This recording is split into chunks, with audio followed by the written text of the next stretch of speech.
자, 시작하겠습니다. 지금 이렇게 말씀을 하시면 이게 녹음으로 다 들어갑니다. 이 시끄러운 소리가. 그러니까 움직이긴 하셔도 이게 소리는 내지 않고 움직이시기 바랍니다. 이제 5주에 걸쳐서 시작된 이 강의, 시간으로는 10번째 시간입니다. 마지막 시간 강의를 시작하겠습니다. 스가랴 4장 6절 말씀해 보면 우리가 잘 아는 말씀이 나옵니다. 만군의 여호와께서 말씀하시되 이는 힘으로 되지 아니하며 능으로 되지 아니하고 오직 나의 신으로 나의 영으로 성령으로 되느니라. 이사야 32장 15절입니다. 이사야 32장 15절. 필경은, 이 필경이라는 말은 우리가 잘 안 쓰는 말인데 마침내는, 결국에 가서는 그 말입니다. 위에서부터 성신을, 성령을 우리에게 부어주시리니 광야가 아름다운 밭이 되며 아름다운 밭을 삼림으로 여기게 되리라. 결국 우리는 우리의 모든 품성이나 복음 전하는 일이나 하나님의 사업이 성령의 역사로 맞춰진다는 것입니다. 그래서 오늘 이 마지막 시간에는 오직 나의 신으로 라는 제목으로 말씀을 나누겠습니다.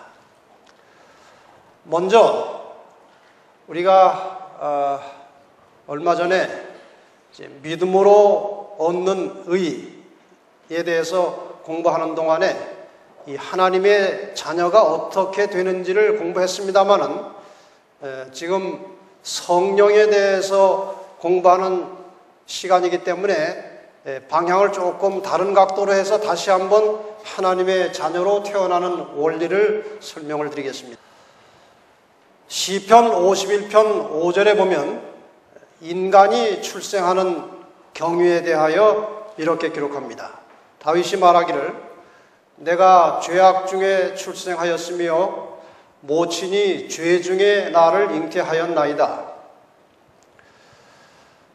인간은 죄로 잉태돼서 죄 중에 태어났기 때문에 근본이 죄인입니다. 그냥 태어날 때에 죄의 유전자를 가지고 나오는 것입니다. 그런데 마태복음 1장 18절에 보면은 예수님의 탄생한 경위에 대하여 설명하기를 예수 그리스도의 나심, 태어나심은 이러하니라. 그 모친 마리아가 요셉과 정혼하고 동거하기 전에 성령으로 잉태된 것이 나타났다. 남자의 씨가 들어간 것이 아니고 성령에 의하여 한 여인에게 아이가 생긴 것입니다. 인간의 유전자가 포함이 안 되는 것입니다. 그래서 사람은 죄 가운데 태어났고 예수 그리스도는 성령으로 태어나셨습니다. 그분이 인성을 가지셨고 죄 지을 가능성은 가지고 사셨지만 그 출발점은 우리와 엄연히 다른 것입니다. 그래서 죄인으로 태어난 인간이 하나님의 자녀가 되려면 예수님처럼 성령으로 다시 나야만 되는 것입니다. 그래서 요한복음 1장 12절과 13절에 이런 말씀이 있는 것입니다. 영접하는 자 곧 그 이름을 믿는 자들에게는 하나님의 자녀가 되는 권세를 주셨으니 이것은 하나님의 자녀가 되는 것은 혈통으로나 육정으로나 사람의 뜻으로 나지 아니하고 하나님께로서 난 자들이니라. 하나님의 자녀가 되는 것은 혈통으로 되는 것이 아닙니다. 제가 모태교인이고 우리 집사람이 모태교인이고 둘 다 침례받은 후에 목회자와 아내가 되어서 아이를 낳았지만 그 아이는 그리스도인이 아닙니다. 하나님의 자녀가 아닙니다. 그건 혈통으로 되는 것이 아니기 때문에 그런 것입니다. 그 아이가 스스로 구속의 섭리를 깨닫고 성령의 역사를 통해서 회심하여 다시 태어나야만 하나님의 자녀가 되는 것입니다.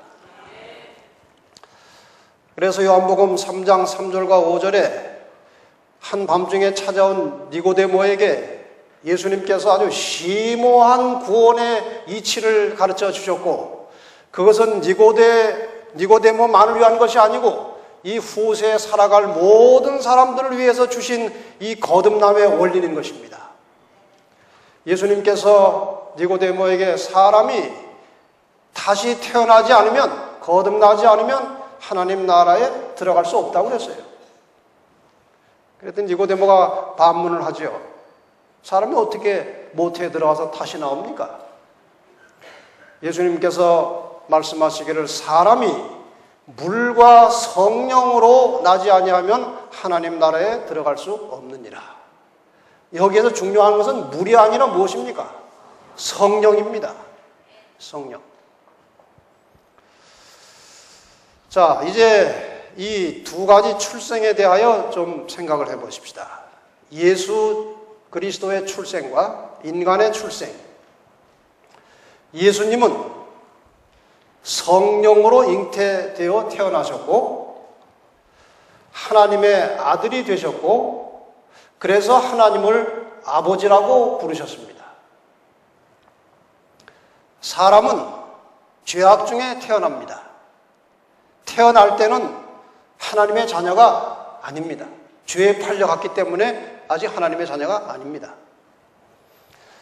근데 사는 동안에 성령의 역사에 긍정적으로 반응을 해서 예수를 구주로 영접하고 물과 성령으로 다시 태어나서 하나님의 자녀가 되는 것입니다. 그 후에 우리는 역시 예수님처럼 하나님을 뭐라고 부릅니까? 아버지라고 부르는 것입니다. 자, 그러면은 예수님도 하나님을 아버지라고 부르고 우리도 하나님을 아버지라고 부르는 것에 대해서 우리는 생각할 필요가 있는 것입니다. 바로 저 순간에 예수께서 성령으로 태어나셨고 우리도 성령으로 태어나는 순간에 우리는 예수님과 한 가족이 되는 것입니다. 저게 아주 중요한 순간입니다. 그러면은 한 분 하나님을 같이 아버지라고 부른다면 예수 그리스도와 우리 구원받은 하나님의 자녀의 관계는 뭡니까? 예? 형제입니다. 같은 분을 같이 아버지라고 부르면 형제 아닙니까? 이 원리가 히브리 2장 11절에 나오는 것입니다. 거룩하게 하시는 자와 거룩하게 함을 입은 자들이 다 하나에서 난지라. 그러므로 형제라 부르시기를 부끄러워 아니하시고. 이 얼마나 놀라운 구원의 이치입니까? 지금 이 말을 보면 사실은 부끄러워할 관계인데 수치스러운 일 아닙니까? 여기 한번 좀 따져보십시다. 거룩하게 하시는 자가 누군가? 히브리 13장 12절에 답이 나옵니다. 예수도 자기 피로써 백성을 거룩하게 하셨다. 이렇게 나옵니다. 그러므로 거룩하게 하시는 자는 예수 그리스도이시고 거룩하게 함을 입은 자들에 대해서는 히브리 10장 10절에 우리가 거룩함을 얻었다고 나옵니다. 그러니까 거룩하게 함을 입은 자들은 우리입니다. 그래서 이 말은 예수 그리스도와 우리가 다 하나에서 나왔다는 것입니다. 그렇다면 이 하나가 무엇입니까? 이게 성령입니다. 예수님도 성령으로 나셨고 우리도 성령으로 다시 났기 때문에 예수님과 가족이 되었고 그래서 예수님이 우리를 형제라 부르기에는 정말 수치스러운 관계지만 그것을 뛰어넘어서 우리를 형제라고 불러주셨다 이것입니다. 옛날에 그 어느 삼중학교에 형과 동생 둘이 학교를 다니고 있었어요. 둘 다 아주 공부를 잘했습니다. 그런데 그 둘 다 학교에서 아주 모범생이었어요. 그 형은 지금 형도 교수고 동생도 교수예요. 지금 현재는. 근데 형이 아주 성격이 좀 내성적이고 이 사람 앞에서 뭘 이렇게 활달하게 못하는 성격이에요. 지금은 목사님 되셔가지고 아주 훌륭한 설교를 하시지만, 근데 안신학교 시간에 순서를 맡았어요. 근데 이렇게 써가지고 연습을 하고 이제 처음 앞에 나가서 섰는데 이게 학생들이 까맣게 앉아있으니까 이게 하나도 안 보이는 거예요. 그래가지고 그냥 횡설수설한 겁니다. 말을 제대로 못한 거 이게 잘 안 보이니까 글씨가. 어쨌든 시간을 마쳤는데 끝난 다음에 동생이 가까이 온 것입니다. 울면서 온 거예요. 막 이렇게 울면서. 형, 앞으로 학교에서 날 보고 동생이라고 그러지 말아달라는 거예요. 창피하다는 것입니다.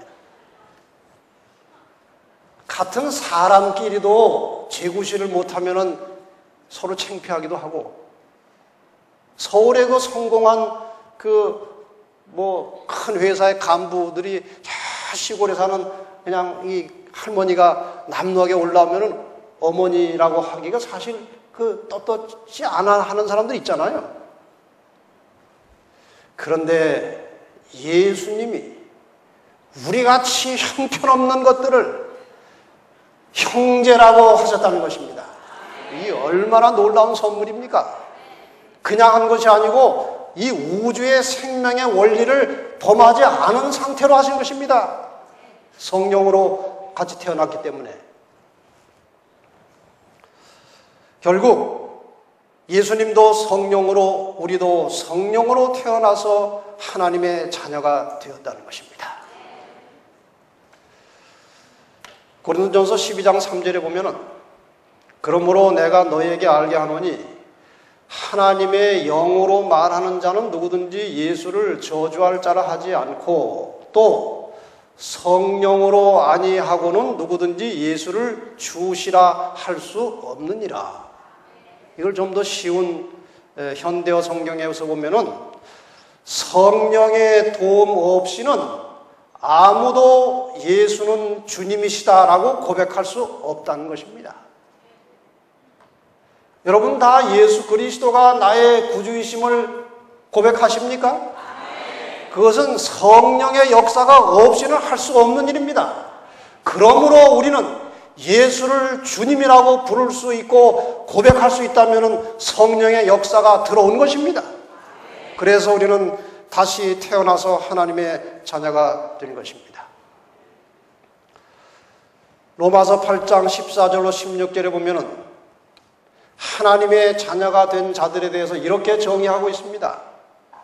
무릇 하나님의 영으로 인도함을 받는 그들은 곧 하나님의 아들이라.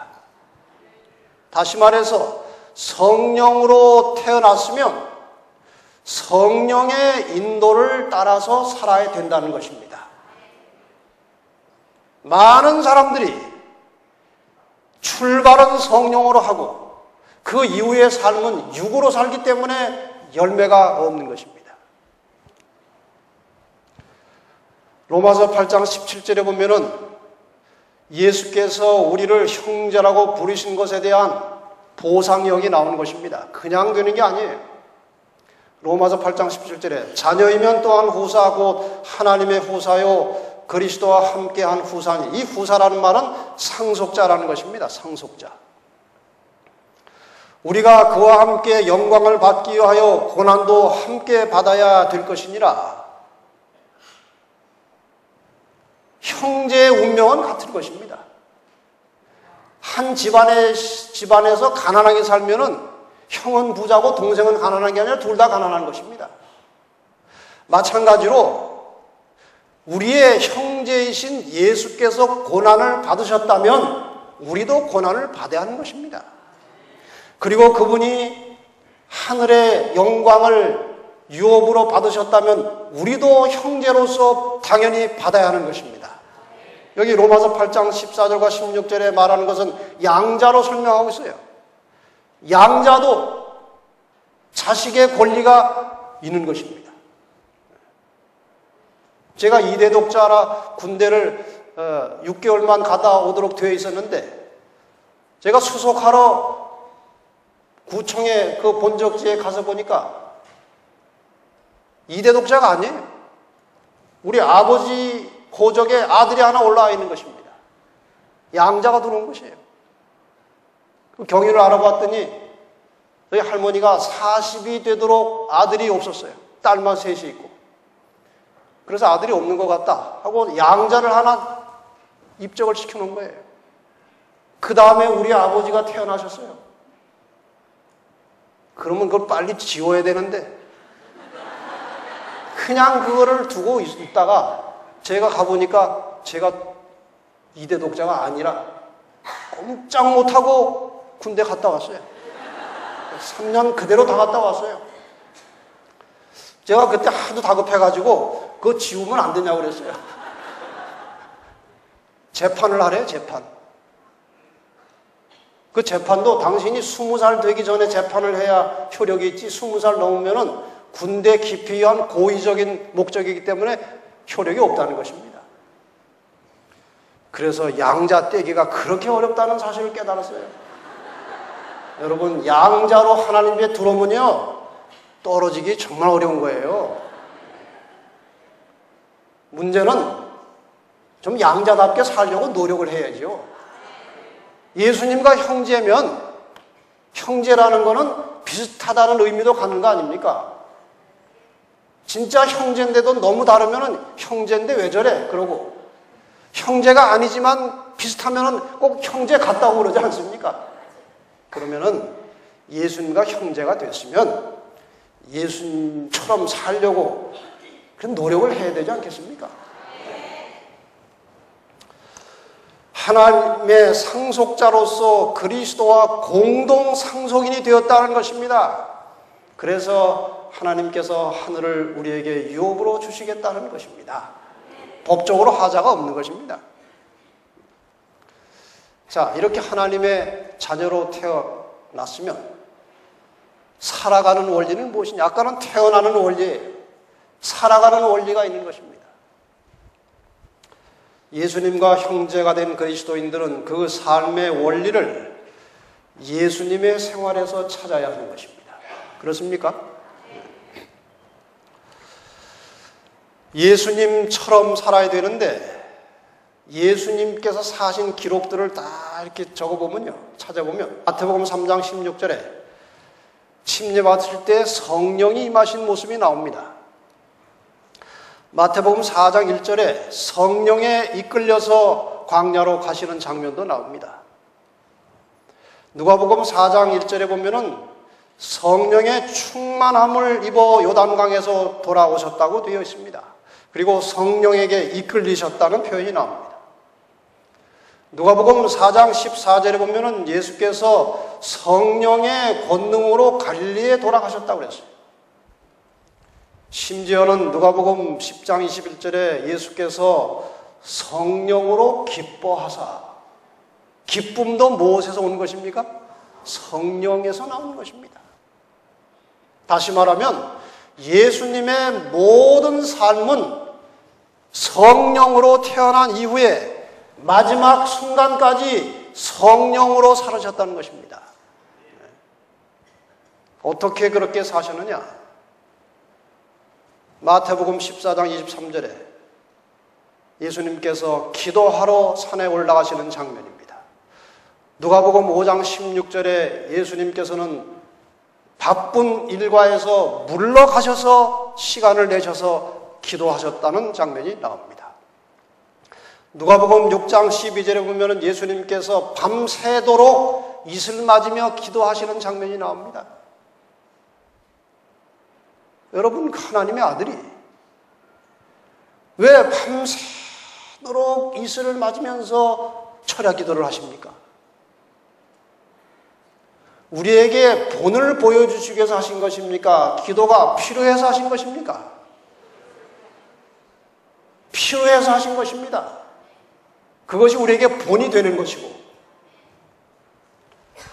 누가복음 22장 39절로 42절에 보면은 예수께서 습관을 조차 감람산에 가셨다. 뭐하러요?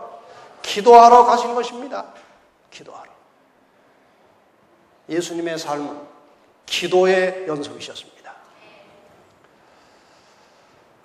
J.R. 모트라는 사람이 쓴 책에 제가 읽다가 아주 감동적인 인용문을 하나 가져오게 되었습니다.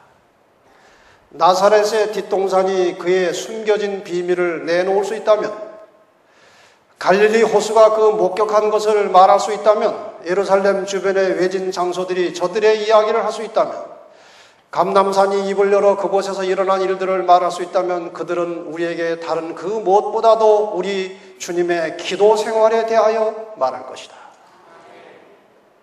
주님은 여기저기 다니시면서 기도하셨습니다.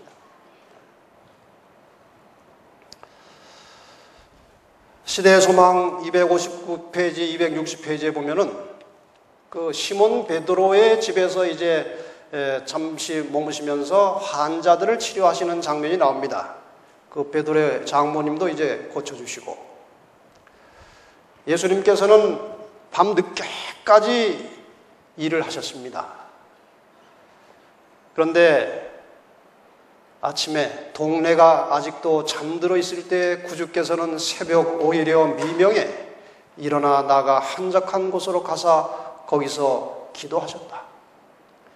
예수의 지상 생애 나날은 이렇게 보내어졌다.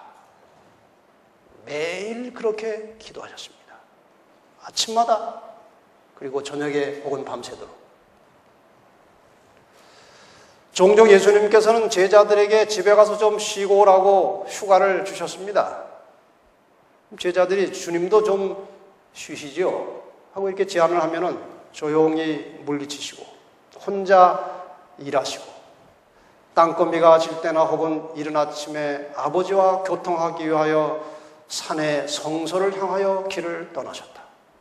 그는 온 밤을 기도와 명상으로 보내시다가 사람들 가운데서 일을 하시기 위하여 먼동이 틀 때 돌아오시는 일이 종종 있었다. 예수님의 삶은 기도를 통해서 성령의 능력을 빌려서 사신 것입니다. 자신에게 신성이 물론 있었지만 인간의 삶을 사는 데 있어서 신성을 사용하면 사탄이 승리하는 것입니다. 그래서 인성으로서 죄를 극복하고 사는 데는 사람의 힘으로 되지 않기 때문에 기도로 성령의 역사를 빌려서 사신 것입니다. 한 번은 제자들이 예수님께서 기도하고 내려오시는 장면을 보았습니다. 산상본 102페이지 보면은 그분께서 고된 하루를 마감하시는 기도의 시간에서 돌아오실 때 제자들은 그분의 얼굴에서 평화의 모습, 곧 전신을 휩싸고 있는 듯한 상쾌함을 보았다. 그분은 아침마다 하나님과 더불어 시간을 보낸 후에야 사람들에게 하늘의 빛을 전하기 위해 나가셨다. 제자들은 그분의 말씀과 사업의 능력이 그분의 기도 시간과 관련이 있다고 결론지었다. 제자들이 예수님이 사시는 걸 보니까 자기들하고는 너무 다르게 사는 것입니다. 사람인데. 근데 그렇게 사는 것이 타고난 가진 신성에 의해서가 아니고 기도하시기 때문에 저렇게 사신다고 답을 찾은 것입니다. 그래서 제자들이 예수님께 누가복음 11장 1절에 기도하는 법을 가르쳐 달라고 말합니다. 그때 주님께서 모든 기도의 뼈대가 되는 주기도문을 가르쳐 주셨습니다. 그 다음에 한 이야기를 하셨는데 이 이야기를 여러분이 잘 아십니다. 밤늦은 시간에 친구가 집에 찾아왔는데 저녁을 좀 먹어야 되겠다는 것입니다. 근데 집에 뭐 먹을 것이 하나도 없었어요. 늦은 시간에 이제 옆에 가서 대문을 두들겨서 떡을 빌리러 갔는데 그 대문을 두드려서 이제 안에서 무슨 소리가 나와요. 그래서 떡 3개만 빌려주십시오. 그랬더니 안에서 지금 아이도 나도 다 누워서 떡을 지금 빌려주기가 곤란하니 다음에 오라는 것입니다. 떡이 있어요, 없어요? 말 들어보니까 있긴 있어요. 근데 지금은 안 된다는 거예요. 이제 물러갈 수가 없는 겁니다. 지금 어디 다른 데 더 갈 수도 없고 가도 떡이 있는지 없는지 잘 모르고 이 집을 물고 늘어지는 것입니다. 계속해서 두드려 대는데 집주인이 생각해 보니까 이거 떡 안 줬다가는 잠을 못 잘 것 같아요. 물러갈 태세가 아니에요. 그래서 할 수 없이 나와서 떡을 빌려주는 것입니다.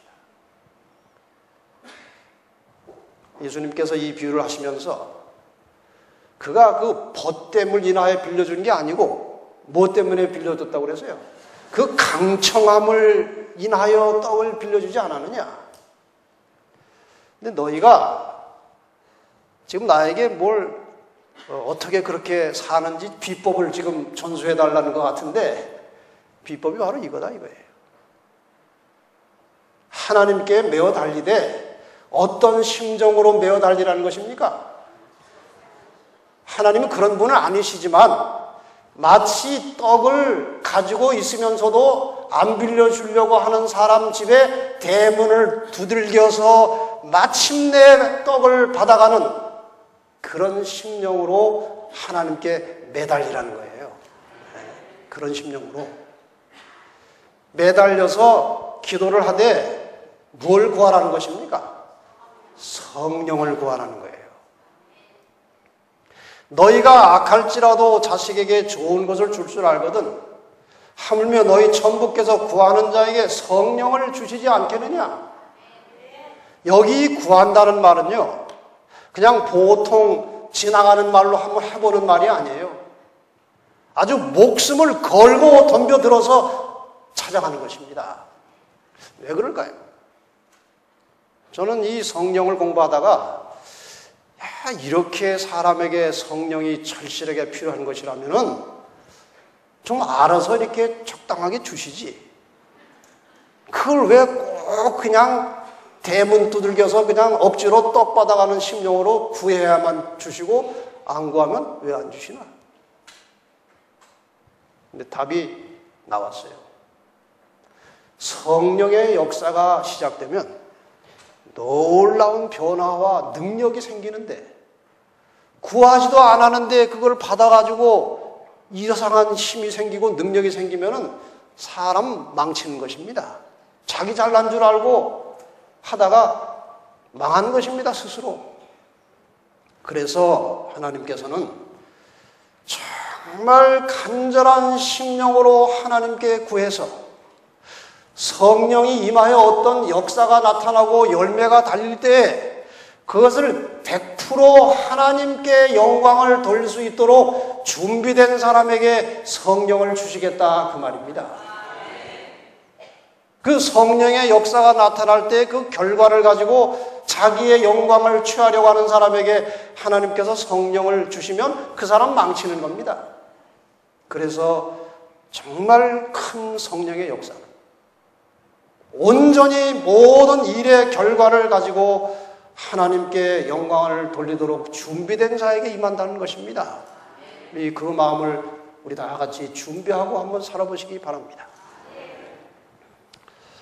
이 성령은 증언보감 3권 212페이지에 열심 있고 끈기 있는 기도의 응답으로 온다고 그랬습니다.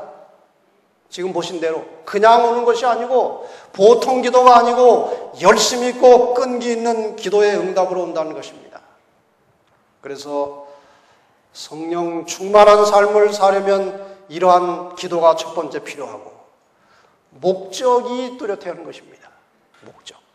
성령을 왜 구하는지 그 목적이 있어야 하나님께서 그 목적을 이루기 위해서 주시는데 성령이 임하신 목적은 복음 전도와 품성 변화를 위해서 주신 것입니다. 다른 목적을 위해서 사용하면은 하나님께서 그렇게 선뜻 내주지 않으실 것입니다. 그러나 복음 전도와 품성의 변화를 위해서 매달려 열심히 있고 끈기 있게 기도하면 틀림없이 하나님께서 성령 충만케 해주실 것입니다. 여기 하이드라는 사람이 이제 기도의 사람인데, 이 기도하는 하이드라는 책이 있어요. 이분은 인도 선교사인데 정말 기도하고 사는 사람이에요. 근데 이 사람이 하루에 한 영혼씩 주십시오 하고 기도했어요. 1년 후에 400명의 회심자를 얻었습니다. 그 어려운 곳에서. 두 번째, 하나님 하루에 2사람씩 주십시오. 매일 기도하는 것입니다. 1년 후에 800명의 회심자를 얻었어요. 그리고 그분이 경험을 통해서 이렇게 말하는 것입니다. 우리가 예수님께 가까이 머물러 있을 때 영혼을 돌아오게 하는 일은 주님 자신이 하신다. 그렇게 되려면 먼저 주님께서 우리의 삶에서 높이 들림을 받으셔야 한다. 우리가 기도하면은 우리를 통해서 하나님이 일하시도록 우리가 준비되는 것입니다. 우리가 성령 받아서 일을 하는 것이 아니라 하나님께서 우리를 통해서 일하시도록 준비가 된다는 것입니다. 여러분, 내가 하려고 하지 말고 하나님께서 나를 통하여 일하시도록 하나님께 자신을 전적으로 드리고 성령의 능력을 의지할 때 하나님께서 나를 사용하시고 일하시는 것입니다.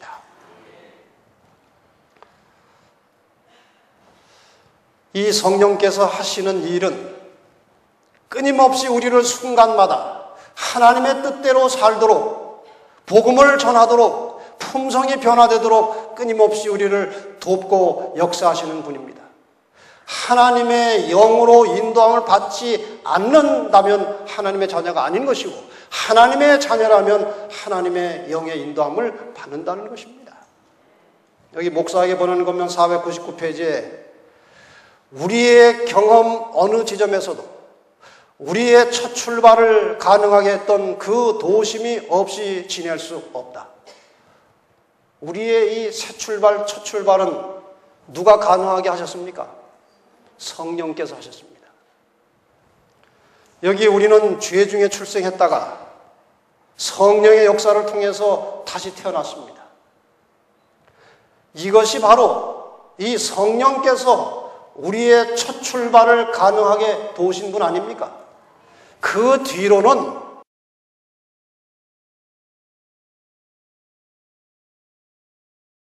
순간순간마다 성령의 도우심과 역사가 필요하다는 것입니다. 이 일에 우리가 자주 실패하는 것입니다. 영으로 태어나서 육으로 살다가 실패하는 것입니다. 우리의 삶의 모든 순간을 통해서 우리는 성령이 절실하게 생명처럼 필요하다는 사실을 인식하고 그것을 구하는 기도를 드리며 살 때 우리는 그리스도인으로 살 수 있게 되는 것입니다. 그런데 이러한 날마다의 경험 속에서 이른 비의 축복을 경험한 자들이 마침내 늦은 비에 동참할 것입니다. 이 끝부분에 대단히 중요한 말이 나와요. 신령한 은혜, 이건 성령을 말하는 것입니다. 시초에 필요하며, 시작할 때 필요하고, 신령한 은혜가 전진하는 매 발걸음마다 필요하며, 신령한 은혜가 사업을 완성시킬 것이다. 이건 뭘 말하는 것입니까? 그 시작과 모든 과정과 마지막 완성 지점까지 오직 성령의 역사로만 그리스도인이 승리할 수 있다는 것입니다. 다른 아무 방법이 없는 것입니다. 우리가 성령의 역사로 살아가고 있는 증거는 깨달은 바 빛을 따라 순종하고 살라는 것입니다. 순종하는, 말씀에 순종하는 믿음이 없이는 어떠한 열매도 맺을 수 없다는 것입니다. 말씀에 순종하려고 할 때 성령께서 우리를 도와주신다는 것입니다. 그리고 이미 주어진 빛에 유의하고 순종할 때에만 더 큰 빛이 올 수 있다는 것입니다.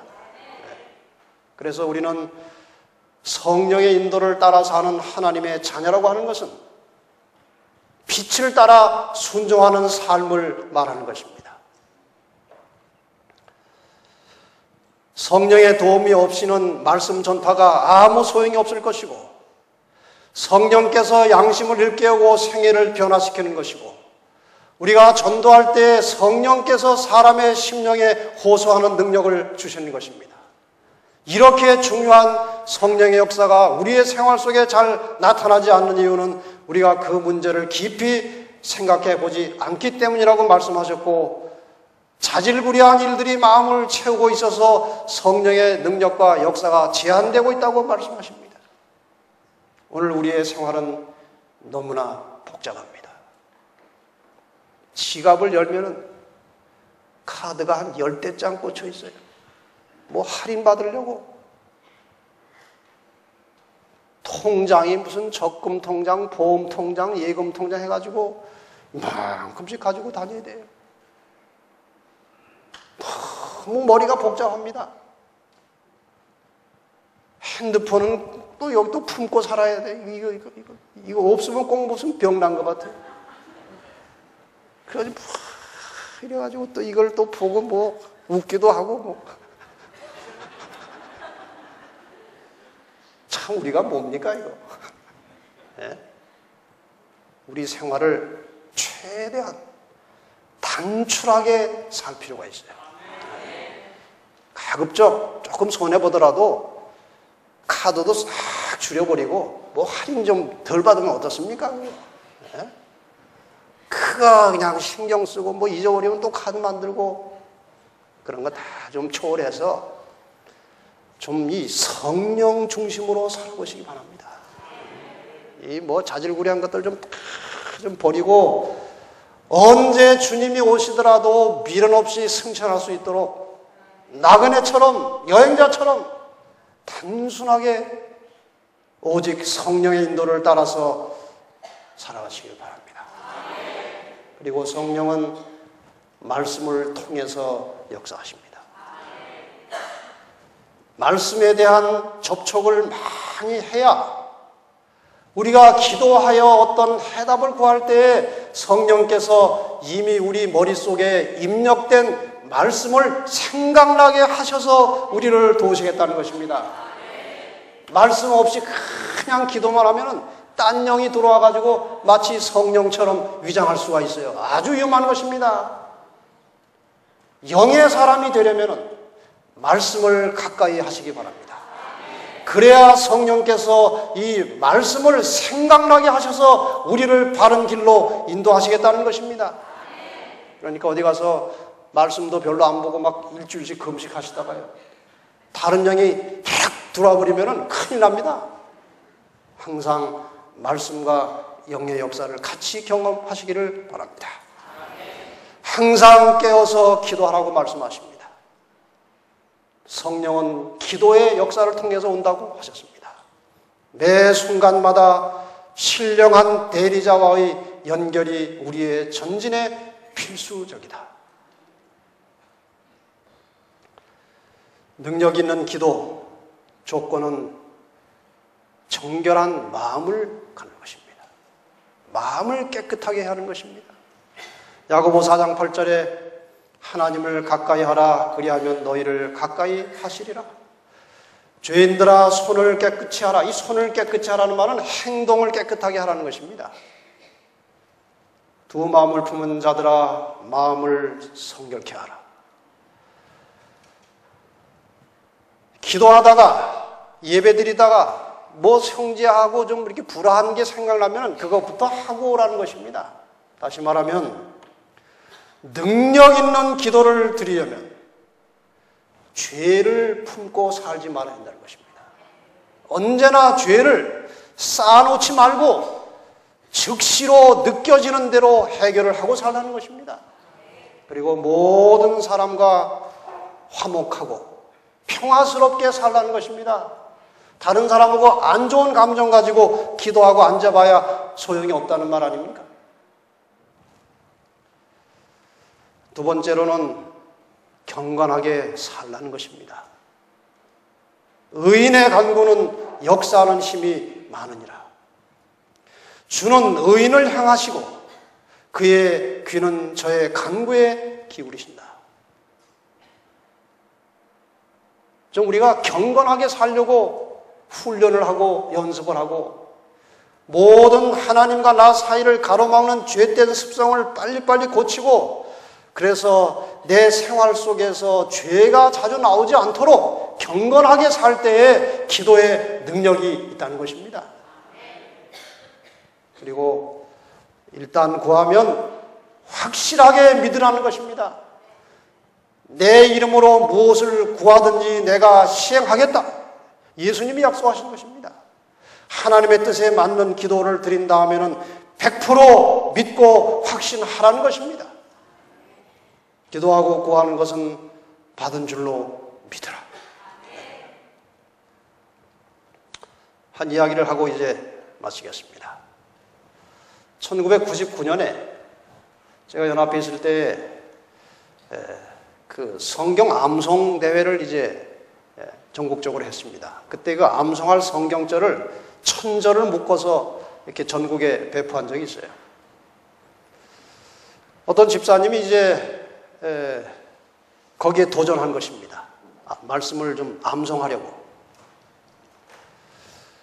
그래서 이분은 이제 아주 어릴 때부터 신앙생활을 했지만 그냥 보통 평범한 교인처럼 그저 형식적으로 교회 왔다 갔다 하고 뭐 그렇게 살았던 분입니다. 아주 뭐 타락한 분은 아니고.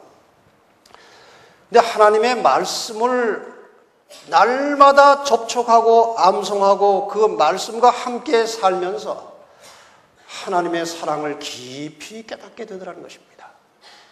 말씀 접촉을 자꾸 하니까. 그러다 보니까 하나님을 내가 사랑하고 하나님이 나를 사랑하시는데 그 하나님이 기뻐하시는 일이 뭔지 하고 싶어지더라는 거예요. 그러고 이제 교회를 오니까 교인들이 다 새롭게 보이더래요.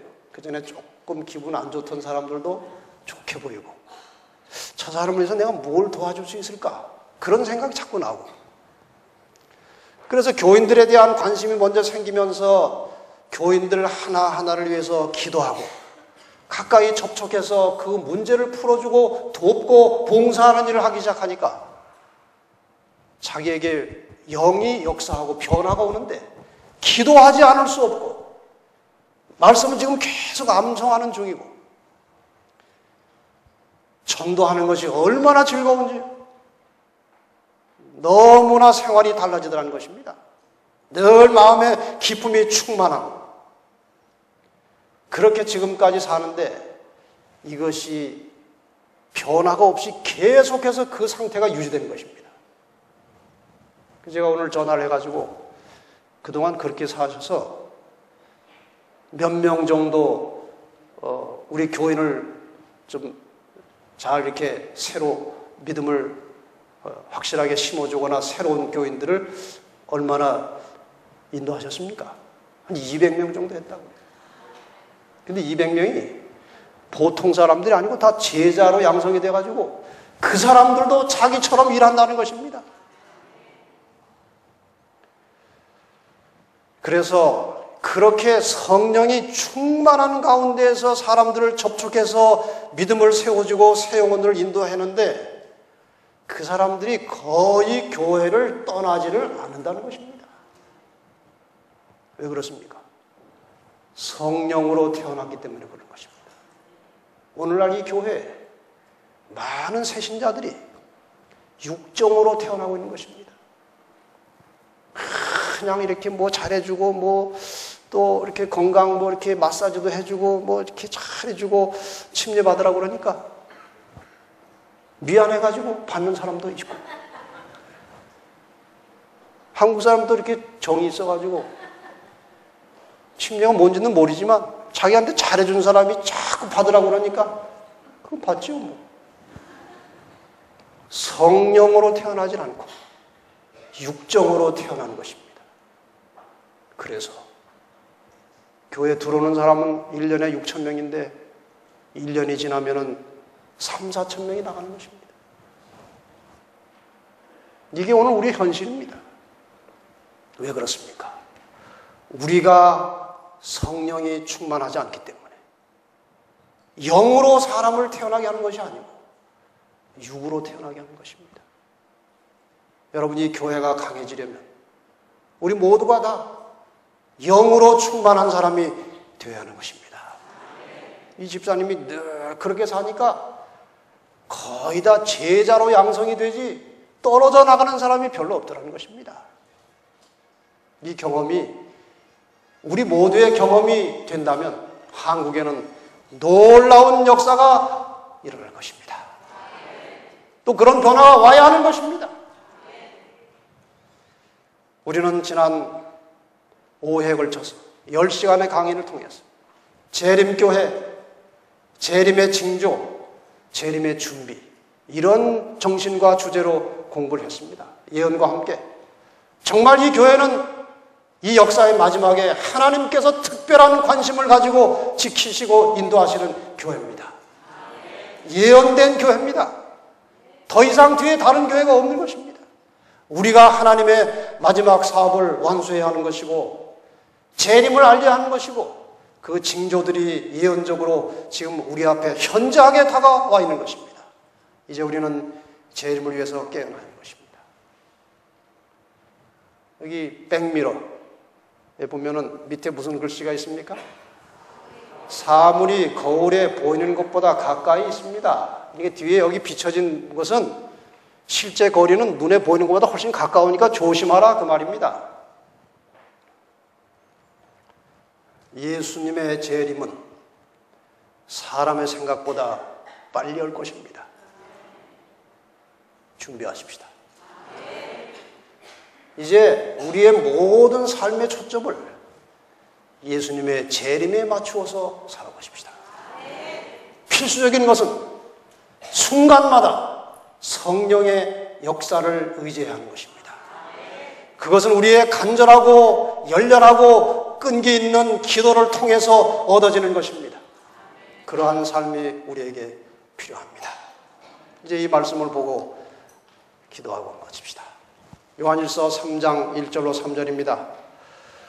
보라, 하나님께서 어떠한 사랑을 우리에게 주사 하나님의 자녀라 일컬음을 얻게 하셨는고. 우리가 다 하나님의 자녀 맞습니까? 우리가 그러하도다. 그러므로 세상이 우리를 알지 못하면 그를 알지 못함이니라. 사랑하는 자들아, 우리가 지금은 하나님의 자녀라. 장래에 어떻게 될 것은 아직 나타나지 아니하였으나 그가 나타내심이 되면 우리가 그와 같을 줄을 아는 것은 그에 계신 그대로 볼 것을 인함이니. 주님, 우리가 주님 오시는 그날 그분을 대면하여 보게 될 것입니다. 실제로 우리는 주님을 만나게 될 것입니다. 정말 얼마나 황홀하고 놀라운 장면입니까? 주를 향하여 이 소망, 재림의 소망을 가진 자마다 그의 깨끗하심과 같이 자기를 깨끗하게 하느니라. 그 정결하고 깨끗하신 주님을 만나기를 소망하고 있다면 우리 자신을 정결하게 깨끗하게 씻어내고 맞이하기 위해서 준비하시기를 바랍니다. 그분은 곧 오실 것입니다. 날마다 우리의 생활 속에서 죄를 몰아내고 모든 사람과 화목하게 살면서 오시는 주님을 기다리고 기대하고 사모하고 살다가 그 영광스러운 그날에 우리 모든 재림 성도들이 주님을 맞이하게 되기를 간절히 바라면서 말씀을 마치겠습니다. 기도하고 마치겠습니다. 아버지, 저희들을 불러내시고 구원하시고 이처럼 밝은 빛 가운데 살게 하시니 감사합니다. 아버지, 빛을 보고도 깨닫고도 빛대로 살지 못한 우리의 허물진 삶과 죄악을 용서하여 주시고 지금 이 시간 이 순간 우리의 심령을 다시 한번 정결하게 하여 주시옵소서. 매 안식일마다 다시 한번 씻음을 얻고 주님을 맞이할 수 있도록 언제나 준비된 삶을 살게 하시고 끊임없이 이 사랑의 구원의 복음을 이웃들에게 나누어 주며 살아가는 예수 그리스도의 증인들이 되게 하여 주시옵소서. 아버지, 이번에 우리가 이 공부를 하면서 하나님의 섭리와 사랑을 다시 한번 깊이 깨닫게 되었습니다. 바라기는 이번에 이렇게 큰 규모로 이루어졌던 이 성경 연구가 온 한국 땅의 새로운 말씀의 부흥의 출발점이 되게 하여 주시고 온 한국교회가 다시 한번 말씀으로 무장하게 하시고 성령이 충만케 하셔서 우리에게 주어진 사명을 속히 마치고 우리의 본향으로 돌아가게 하여 주시옵소서. 주님을 직접 만나 뵙는 그날까지 순간 날마다 우리의 삶이 정결하게 되기를 원하오니 우리를 씻어주시고 마침내 하늘에서 주님과 함께 영원히 살 수 있는 하늘의 유업을 우리에게 복으로 축복으로 내려 주시옵소서. 예수님의 이름으로 간절히 기도합나이다. 예, 바쁘시지만